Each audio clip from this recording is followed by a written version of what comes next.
오늘은 우리를 구원하기 위하여 찾아오신 하나님이란 제목으로 말씀을 전하도록 하겠습니다. 여러분, 한국 드라마를 보면 단골로 등장하는 이야기가 있습니다. 뭘까요? 주인공의 출생의 비밀이라고 합니다. 그렇습니까? 한 청년이 아주 가난한 집안에서 자랐는데 나중에 알고 보니 어릴 때 잃어버렸던 뭡니까? 네, 뭡니까? 한국의 그 재벌, 그렇죠? 재벌의 손자였더라. 뭐 이런 이야기죠. 아, 그런데 오늘 성경 본문에도 진짜 예수님이 누구인가? 예수님의 그 출생의 비밀을 우리에게 보여주고 계십니다. 여러분, 요셉이 예수님의 아버지가 아니다라는 겁니다. 진짜 아버지가 아니다. 그러면 예수님은 누구시냐? 18절 말씀 보겠습니다. 이렇게 되었습니다. 예수 그리스도의 나심은 이러하니라. 그의 어머니 마리아가 요셉과 약혼하고 동거하기 전에 성령으로 잉태된 것이 나타났더니 라고 되어 있습니다. 엄청난 이야기가 나옵니다. 예수님의 어머니 마리아가 결혼도 하지 않았는데 아기를 가졌다는 겁니다. 예수님을 가진 겁니다. 그 문제는 뭡니까? 약혼자 요셉이 이 아기의 아빠가 아니라는 사실입니다. 충격적인 일입니다. 이 아기는 아빠가 없이 성령으로 잉태되었다는 겁니다. 여러분, 아빠가 없이 잉태되는 아기가 있습니까? 없죠. 자연 법칙에서는 도저히 일어날 수가 없습니다. 그렇기 때문에 아마 이것을 지켜보던 가까운 가족이라든지 이 주위의 사람들은 틀림없이 마리아에게 다른 남자가 생겼거나 아니면 무슨 일이 있었을 것이다 라고 생각을 했을 겁니다. 그것은 마리아의 약혼자인 요셉도 마찬가지였을 겁니다. 20절에 보면 요셉이 이 일을 생각할 때에 라고 되어 있습니다. 근데 이 일을 생각할 때라는 이 원어적인 의미는 뭐냐면 깊이 고뇌했다는 겁니다. 얼마나 마음이 힘들었겠습니까?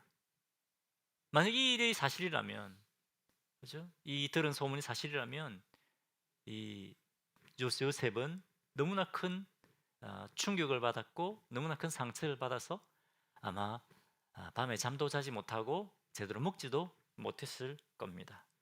얼마나 큰 배신감을 느꼈겠습니까? 그렇죠? 보통 사람 같으면 이 배신감에 어떻게 했을까요? 사랑이 변하면 뭐가 됩니까? 옛날 여러분 그 첫사랑 경험이 없나 보죠? 배신 당해본 적 없나 보죠? 사랑이 변하면 증오가 되죠. 그죠? 보통 사람 같으면 아마 이것을 드러내고, 그죠? 마리아에게 아마 해를 끼치고 싶었을 것입니다. 이 당시에 유대 사회에서 약혼이라고 하는 것은 법적으로는 거의 결혼과 같은 겁니다. 그렇기 때문에 이 일이 드러나면 공식적으로 드러나면 잘못하면 마리아는 돌에 맞아 죽을 수도 있습니다. 하지만 19절에 보니까 그의 남편 요셉은 어떤 사람이었다고 되어 있습니까? 의로운 사람이라 그를 드러내지 아니하고 가만히 끊고자 하여 이렇게 되어 있습니다. 요셉은 하나님을 경외하는 경건한 사람이었습니다. 의로운 사람이었기 때문에 마리아가 이런 해를 당하기 원하지 않았습니다. 그렇기 때문에 아마 조용히 이혼하고 그 관계를 그냥 정리하려고 했던 것 같습니다. 자, 그런데 20절을 보십시오. 자, 20절에 이 일을 생각할 때에 이 일을 가지고 막 고민하고 있을 때에 주의 사자가 현몽하여 이르되 다윗의 자손 요셉아 내 아내 마리아 데려오기를 무서워하지 말라 그의 잉태된 자는 성령으로 된 것이라. 이렇게 고민하고 있을 때 천사가 나타난 겁니다. 그러면서 다윗의 자손 요셉아 네 아내 마리아를 데려오기를 두려워하지 마라. 데려와라. 이 아이는 마리아는 부정을 행한 것이 아니다. 이 아이는 성령으로 잉태되었다. 이렇게 알려주는 겁니다. 앞에도 분명히 성령으로 잉태되었다 말씀했고 또 성령으로 잉태되었다고 또 두 번이나 거듭해서 말씀하고 있는 겁니다. 뭡니까? 이것을 통해서, 이 사건을 통해서 하나님께서 우리에게 주시고자 하는 강력한 메시지가 있다는 겁니다.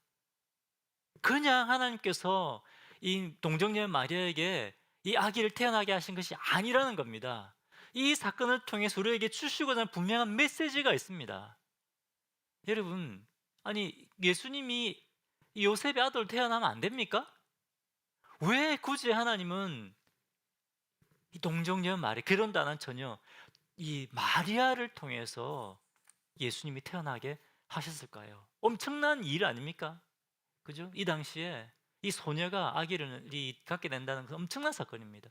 왜 하나님은 마리아에게 마리아와 요셉에게 이런 무거운 짐을 지우게 하셨을까요? 그것은 이 아기가 사람의 뜻이나 사람의 계획에 의해서 태어나는 것이 아니라는 겁니다. 하나님의 철저한 계획과 하나님의 뜻에 의해서 이 아기가 태어난다는 것을 우리에게 보여주고 있는 것입니다. 이 사건을 통해서 하나님께서 우리를 향한 구원의 놀라운 계획을 가지고 계시고 그 계획을 이루신다는 것입니다. 뿐만 아니라 하나님께서 세상의 창조주가 되시고 생명의 주관자가 되신다는 것을 이 사건을 통해서 우리에게 보여주고 있습니다. 여러분, 누가 창조주고 누가 생명의 주관자라고요? 하나님이십니다. 이전에 제가 청년일 때 아주 옛날 한 20년 넘었습니다. 20년도 더 된 것 같습니다. 20년도 더 된 것 같습니다. 저희 청년부에 있는 한 선배가 직장에서 이 크리스마스 시즌에 직장에서 집단으로 좀 조롱을 당했습니다. 어떤 일이 있냐면 사람들이 야, 전혀 마리아가 어떻게 예수를 낳을 수 있냐? 야, 말도 안 된다. 넌 어떻게 그런 것을 믿냐? 틀림없이 마리아가 다른 남자와 부정을 저질러서 예수를 낳은 거다. 이렇게 막 놀렸다는, 이게 막 조롱했다는 겁니다. 여러분, 세상 사람들의 관점에서는 그럴 수밖에 없지 않습니까? 어떻게 여러분 결혼도 안 한 여자가 아기를 갖고 애를 낳을 수 있냐? 그런 일은 있을 수 없다는 겁니다. 세상의 관점에서는 그렇죠. 근데 여러분 어떻습니까? 우리 하나님께도 이것이 불가능한 일일까요? 우리 하나님은 창조 주님이십니다. 우리 사람을 만드신 분입니다. 그러면 사람을 만드신 분이 이 처녀에게 아기를 잉태하지 못하게 하겠습니까? 우리 하나님은 할 수 있는 분입니다. 아멘이십니까? 그런데 세상 사람들이 이것을 믿을 수가 없는 겁니다. 사람들이 또 따집니다. 야, 하나님이 세상의 모든 걸 창조했다는 이 신화를 어떻게 믿을 수 있냐? 여러분, 이것이 말이 안 되는 일입니까? 그럴까요? 창세기 1장 1절에 보면 태초에 하나님이 천지를 창조하시니라 라고 분명히 선언하고 계십니다. 세상에 창조 신화가 많다고 주장합니다. 사람들은. 창세기에 나오는 이 창조 신화는 수메르의 창조 신화를 모방한 거다. 학자들이 그렇게 주장합니다. 물론 예수 안 믿는 학자들이죠. 바로 비슷하지 않냐? 근데 여러분, 분명한 차이가 있습니다. 뭐가 다르냐? 이 수메르의 창조 신화는 완전히 없는 무의 수유를 창조한 것이 아닙니다. 한번 보십시오. 여러분, 찾아보십시오. 뭔가 있는 것에서 만들어내는 겁니다. 심지어 신들조차도 창조되었다고 수메르 창조 신화는 나옵니다. 하지만 우리 하나님 어떻게 창조했다고 했습니까? 아무것도 없는 것에서 세상의 모든 것을 창조했다고 분명히 말씀하고 계십니다. 이 세상에 어떤 신도 아무것도 없는 것에서 세상을 창조했다고 선언하는 신은 하나도 없습니다. 우리 하나님밖에 없습니다. 며칠 전에 제가 집에 이제 운전을 하고 딱 가는데 단풍이 너무 이쁜 거예요. 옛날 텍사스 안 그랬는데 요즘은 막 단풍이 지고 그래요. 야, 텍사스 정말 살기 좋아졌다. 이 아름다운 이 가을의 풍경을 감상하면서 막 이제 운전하고 갔습니다. 그러는 가운데 문득 이런 생각이 들었습니다. 야, 사람들은 어떻게 이런 놀라운 것이 우연히 만들어졌다고 생각할까? 그죠? 사람들 어떻게 믿습니까? 단백질이 오래 지나니까 이것이 세포가 되고 코아 세르베이트가 되고 아노미스가 되고 있지 않습니까? 배웠지 않습니까? 그죠? 그 원숭이가 됐어요. 원숭이가. 시간이 오래 지나니까 이게 또 사람이 됐다는 겁니다. 이것이 과학적인 사실이라는 겁니다. 사람들 확신을 가지고 있어요. 이것이 맞다. 많은 사람들이 이것이 맞다고 확신을 가지고 있습니다.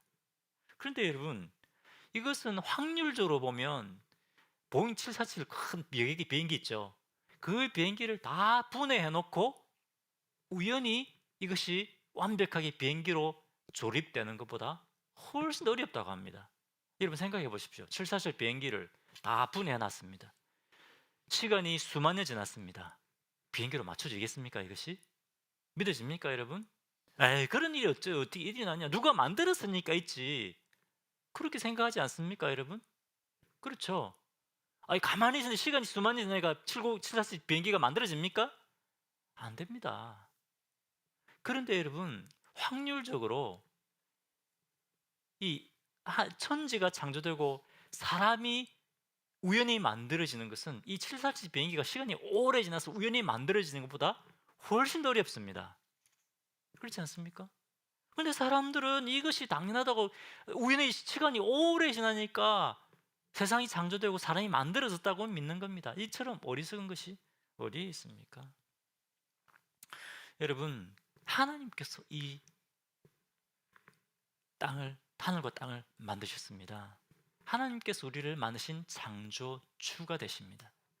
그리고 창조주 되신 하나님께서 우리를 구원하기 위한 구체적인 그 계획을 가지고 예수님을 우리에게 보내주신 겁니다. 할렐루야. 오늘 이 사건이 그것을 우리에게 분명히 말씀하고 계신 겁니다. 우리 하나님께는 동정녀 마리아가 아기를 낳는 것 전혀 이상한 일이 아닙니다. 자, 그러면 이 성령을 통해서 잉태된 아기 예수님은 누구시냐는 겁니다. 누구시냐? 계속 되게 살펴보겠습니다. 21절 보겠습니다. 아들을 낳으리니 이름을 예수라 하라. 이는 그가 자기 백성을 그들의 죄에서 구원할 자이심이라 하니라. 아멘. 자, 아들을 낳으리니, 아들 이름을 뭐라고 하라고요? 예수라 하라. 예수라 하라. 이 뭡니까? 이 아들을 낳으니 이름을 예수라라. 이 말은 요셉에게 이 아기를 네 아들로 삼아라 이 말입니다. 그죠? 그리고 이름을 지어라. 예수는 히브리어로 예호슈아입니다. 예호슈아. 무슨 뜻이냐? 여호와가 구원하신다 이런 말입니다. 여호와가 구원하신다. 바로 이 아기가 구원자라는 겁니다. 하나님께서 구약에 수없이 더 예언되어 있지 않습니까?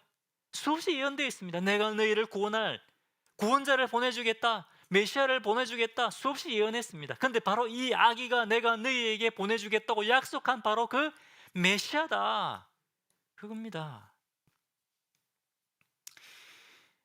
그런데 또 보십시오. 요셉을 부를 때, 보통 사람을 부를 때 누구누구의 아들 요셉 이렇게 하지 않습니까? 그런데 지금 요셉을 부를 때 천사가 어떻게 부르고 있습니까? 다윗의 자손 요셉아 이렇게 부르고 있습니다. 다윗의 자손 요셉아. 그러면 이 아기는 또 누구의 자손입니까? 다윗의 자손이라는 겁니다. 이 아기는 다윗의 자손이다. 다윗의 자손에게 뭐가 중요하냐? 뭐 쭉 뽑으면 다윗의 자손이지. 그런데 여러분, 다윗의 자손이라고 하는 것은 특별한 의미가 있습니다. 왜 그렇습니까? 구약 성경에 항상 우리를 구원할 메시아를 지칭할 때 다윗의 자손이라고 했기 때문에 그렇습니다. 구약에 보면 다윗의 자손이라는 이 말이 계속해서 나오고 있습니다. 이사야 9장 6절에 보겠습니다. 이사야 9장 6절. 이는 한 아기가 우리에게서 낳고 한 아들을 우리에게 주신 바 되었는데 그 어깨는 정사를 메었고 그 이름은 기묘자라 모사라 전능하신 하나님이라 영존하시는 아버지라 평강의 왕이라 할 것입니다. 여러분 읽어보셨습니까? 방금? 안 보셨습니까? 지금 이 구절이 논리적으로 맞는 말입니까? 다시 한번 보십시오. 논리적으로 맞는 말이 아닙니다. 한 아기가 우리에게서 낳는데 이 아기가 지금 누구라고요? 이 아기가 모든 능력과 권세를 가지신 전능하신 하나님이라는 겁니다. 그것이 전부가 아니라 뭡니까? 영원하신 아버지다. 아니 이 아기인데 이 아기가 영원하신 아버지다. 논리적으로 맞지 않습니다. 이 아기가 평강의 왕이다. 이사야는 언제 기록되었습니까? 예수님이 오시기 거의 730년, 750년 전에 기록되었습니다. 지금으로부터 한 2500년, 2700년 전에 기록된 성경입니다. 이미 그때 이 아기, 태어날 아기, 다윗의 자손 예언이 되어 있는 겁니다. 이 아기가 누구라고요? 하나님이시라는 겁니다.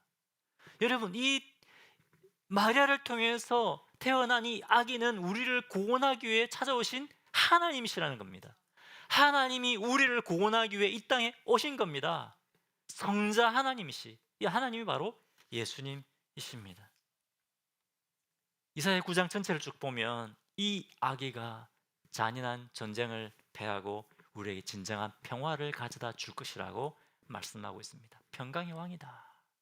서로 원수되고 싸우고 하는 것을 다 패하고, 그죠? 우리를 주님 안에 하나 되고 구원받고 한 하나님의 백성이 되게 하겠다. 평강의 왕이다. 이사야 9장 7절 보겠습니다. 그 정사와 평강의 다함이 무궁하며 또 다윗의 위에 앉아서 그 나라를 굳게 세우고 자금 이후 영원토록 공평과 정의로 그것을 보존하실 것이라. 만군의 여호와 열심히 이를 이루시리라. 이 아기가 누구라고요? 다윗의 위에 앉아서 다스린다. 이 아기가 다윗의 자손이라는 겁니다. 우리를 구원하기 위해 오실 메시아다. 이분이 오셔서 영원히 공평과 정의로 통치하시고 다스린다. 할렐루야. 이것을 우리에게 말씀하고 계신 것입니다. 예수님이 오셔서 죄의 종로로 타고 있는 우리를 죄에서 해방시키시고 구원하시고 정의와 공평으로 세상을 통치하신다라고 하는 것입니다. 할렐루야. 다윗의 자손입니다. 예수님이 다윗의 자손입니다. 근데 이 다윗의 자손이라는 말이 이사야에만 나오지 않습니다. 에스겔 37장에도 나옵니다. 자, 그런데 여러분, 에스겔 37장이 어느 때를 위해서 예언된 말씀이냐? 이스라엘 백성들이 어떻게 됩니까? 하나님 앞에 범죄하고 죄에 빠져서 완전히 망하지 않습니까? BC 586년에 바벨론에서 완전히 망합니다. 망한 겁니다. 그리고 사람들의 포로로 끌려갑니다. 예루살렘은 더 이상 회복될 가능성이 없습니다. 여러분, 한 번 망한 나라가 다시 회복되는 경우가 없습니다. 우리나라 역사적으로 보면 발해 망했지 않습니까? 다시 세워지지 못했습니다. 그런데 뭡니까? 이 이스라엘은, 유다는 완전히 바벨론에서 망했습니다. 그런데 다시 회복시키시겠다는 예언의 말씀이 바로 에스겔 37장입니다. 완전히 폐허가 됐습니다. 망했습니다. 다시는 회복될 가능성이 없습니다. 이 상황 가운데 내가 너희를 다시 회복시키겠다고 약속하시는 것이 에스겔 37장입니다. 자, 근데 어떻게 회복시키느냐? 이 에스겔 37장 24절 보겠습니다. 내 종 다윗이, 누구를 통해 회복시킨다고요? 다윗의 자손입니다. 내 종 다윗이 그들의 왕이 되리니 그들에게 다 한 목자가 있을 것이라. 그들이 내 규례를 준행하고 내 율례를 지켜 행하며. 분명히 하나님께 범죄하고 하나님께 불순종했기 때문에 망했는데, 이 사람들을 다윗이 회복시키고 어떻게 한다고요? 다시 하나님의 말씀에 순종하는 백성들이 되게 하겠다라는 겁니다. 다윗의 자손입니다. 이 더 이상 회복될 가능성이 없는 사람들입니다. 에스겔 37장 25절도 보겠습니다. 내가 내 종 야곱에게 준 땅 곧 그 일조가 거하던 땅에 그들이 거하되 그들과 그 자손이 영원히 거기 갈 것이요 내 종 다윗이 영원히 그 왕이 되리라. 내 종 다윗이 그들의 왕이 되어서 어떻게 한다고요? 완전히 폐허가 됐던 그 땅에 다시 살게 하겠다. 완전히 끝장난 그곳에 주님이 다시 시작하겠다는 겁니다. 죄의 문제를 해결하고 하나님을 거역했던 이 사람들, 죄로부터 돌이키고 회복시키겠다는 것입니다.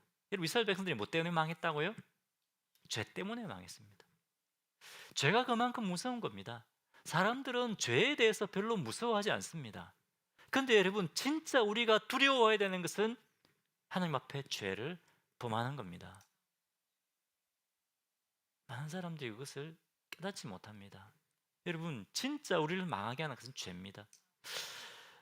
오늘날 정말 자원이 풍부한 나라들 있지 않습니까? 남미에도, 베네수엘라 같은 나라, 아프리카에도 그렇죠. 수많은 풍부한 그 자원을 가지고도 너무나 가난하게 사는 사람들 있습니다. 왜 그런가 봤더니 부패 때문에 그렇더라고요. 부패 때문에. 다른 것이 아니라 부패 때문에 그렇습니다. 부패가 죄가 망하게 하는, 개인도 망하게 하지만 나라도 망하게 하는 겁니다. 여러분, 오늘 미국이 점점 어떻게 합니까? 국력이 쇠퇴하고 있지 않습니까? 우리 피부로 느끼지 않습니까? 하나님을 경외하고 두려워하지 않기 때문에 그렇습니다. 사람들이 하나님을 더 이상 두려워하지 않습니다. 점점 더 많은 사람들이 마약에 빠져듭니다. 우리는 이해가 안 됩니다. 아니, 어떻게 사람들이 마약에 중독되면 자기 인생이 망할 것이라는 걸 알고 있을 텐데 왜 저렇게 할까? 하나님을 경외하고 두려워하지 않으면 그것을 깨닫지 못합니다. 우리 죄가 나를 망하게 하고 죄가 나라도 망하게 한다는 사실을 알아야 됩니다. 그런데 누가? 하나님께서 다윗의 선 예수님을 통해서 우리를 이 죄로부터 구원하시겠다라고 말씀하시는 겁니다. 21절 보겠습니다. 21절, 어디서 우리를 구원하신다고요? 21절, 우리를 죄로부터 구원하신다고 말씀하고 있습니다. 여러분, 우리의 근본적인 문제는 죄의 문제입니다.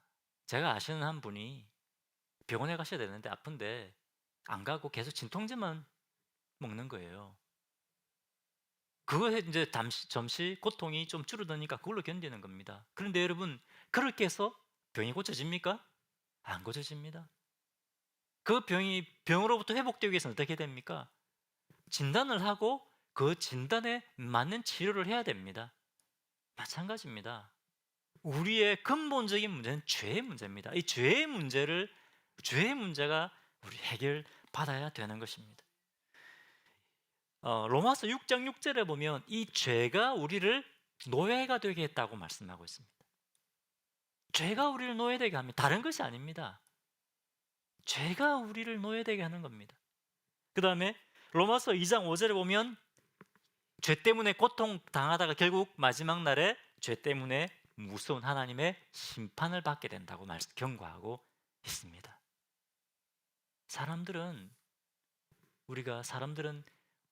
우리가 죄인이 아니라고 말합니다. 그런데 로마서 3장 10절 한번 보겠습니다. 로마서 3장 10절 어떻게 됐습니까? 10절에 기록된 바 의인은 없나니 하나도 없다.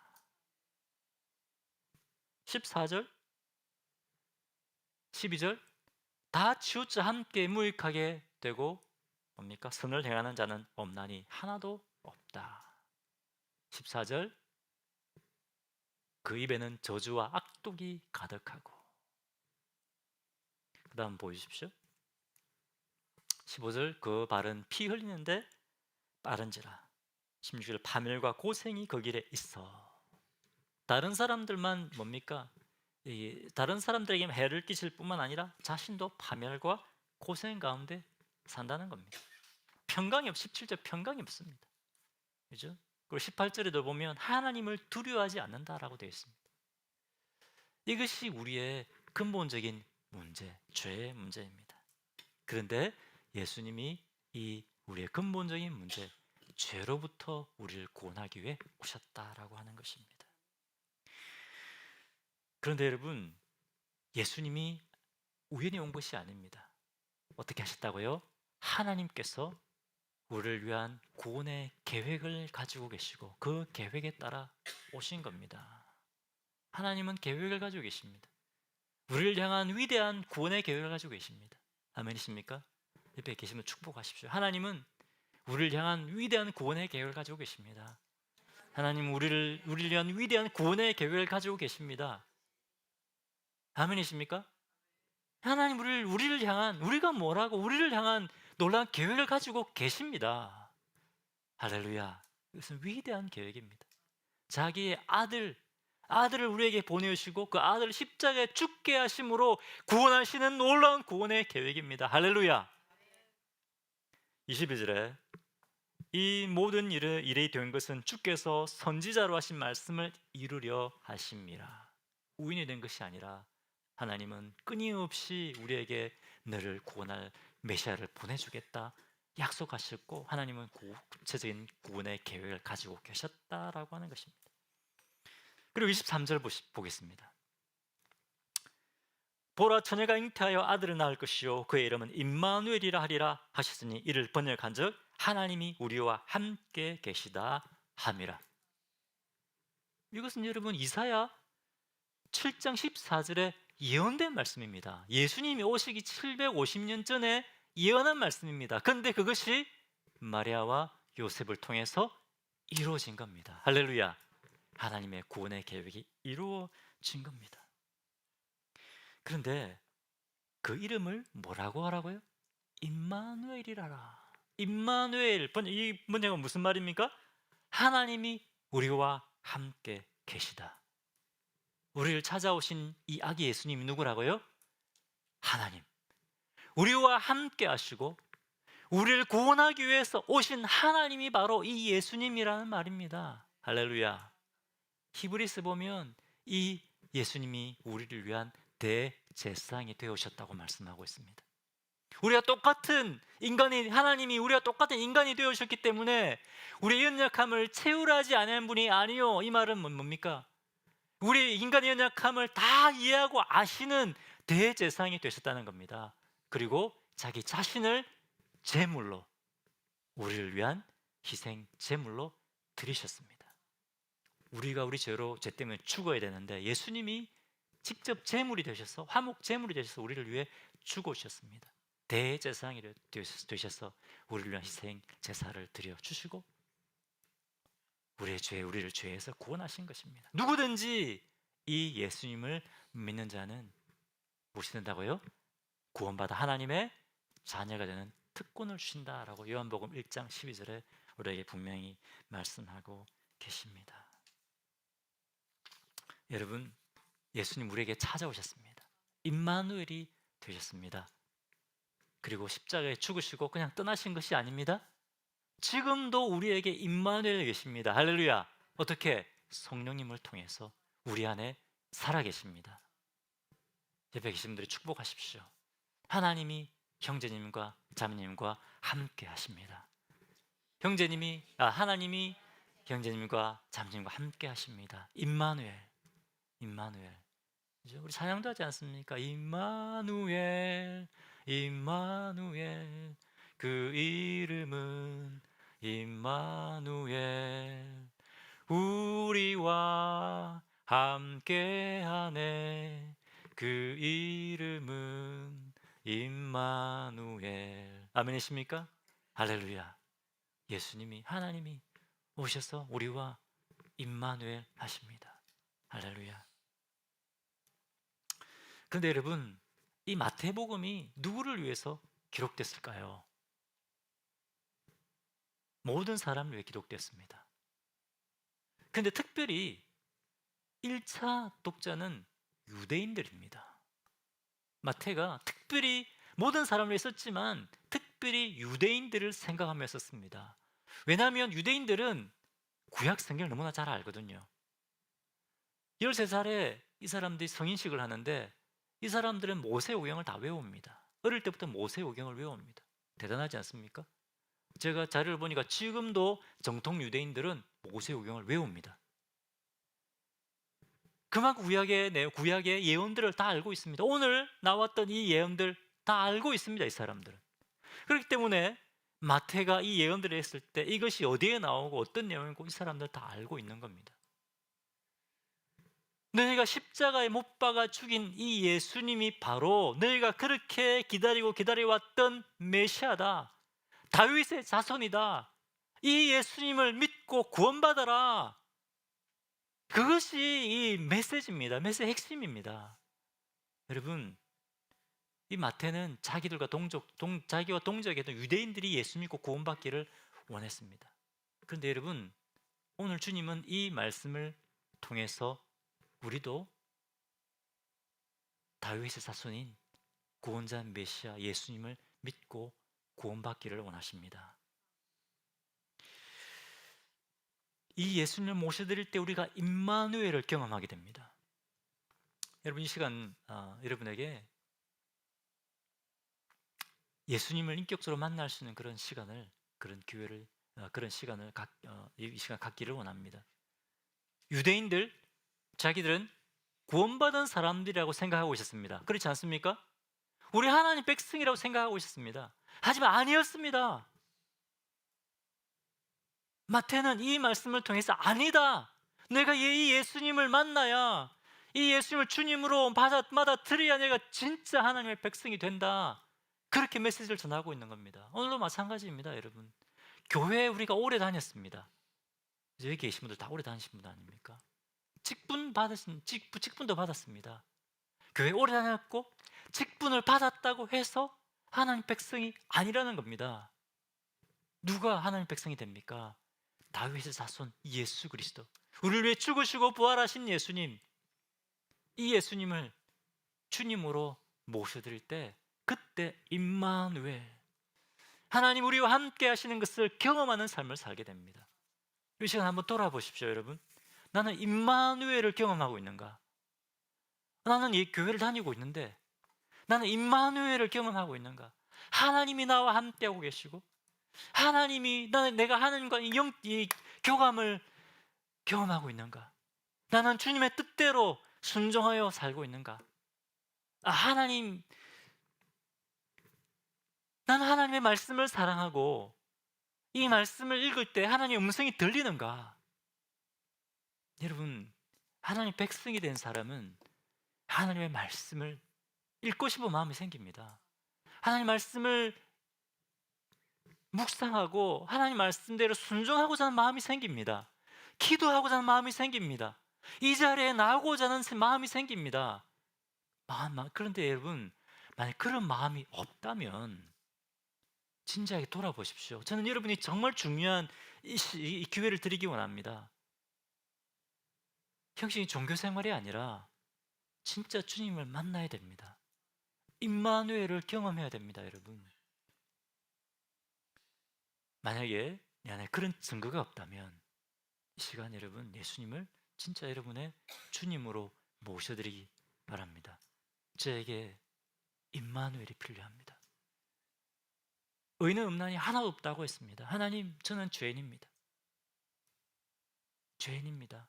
이 시간 저에게 찾아오셔서 제 죄를 사하시고 저를 주님의 자녀로 삼아 주십시오. 그렇게 이 시간 구하십시오. 뿐만 아니라 여러분, 이 주님은 놀라운 구원의 계획이 어떻게 성취되었습니까? 요셉과 마리아 같은 헌신된 사람들입니다. 요셉이 어떻게 했습니까? 그 말씀대로 따라 했습니다. 얼마나 무거운 짐입니까? 사람들이 손가락질했으면 저 부정을 저지른, 다는 그래, 모르는 사람은 모르겠지만 부정을 저지른 저 여자와 함께 산다, 아는 사람들은 그렇게 욕하지 않았겠습니까? 그죠? 마리아는 어떻습니까? 분명히 뭡니까? 자기가 죄 지은 것도 없는데, 그죠? 사람들이 손가락질 했을 겁니다. 하지만 그럼에도 불구하고 기꺼이 그것을 받아들입니다. 기꺼이 헌신하는 겁니다. 이 경건한 사람들을 통해서 이 주님의 구원의 역사가 일어나는 겁니다. 여러분, 오늘 마찬가지입니다. 이 주님의 구원의 역사를 이루기 위하여 이 일을 위해 헌신할 사람들을 주님이 찾고 계십니다. 경건한 사람들, 때론 사람들에게 비난당하기도 하고 내가 누릴 수 있는 권리를 내려놓고 살 사람들을 여러분, 하나님 주님이 찾으시는 겁니다. 여러분, 이 구원의 역사를 위해서 여러분 얼마나 손해보고 계십니까? 얼마나 여러분의 시간을 어떻게 사용하고 계십니까? 이 시간에 주님이 우리에게 도전하십니다. 이 구원의 역사를 위해 참여해라. 기꺼이 헌신하는 자가 되어라. 그때 주님이 우리를 통해 이 구원의 역사를 이루어 가실 것입니다. 할렐루야.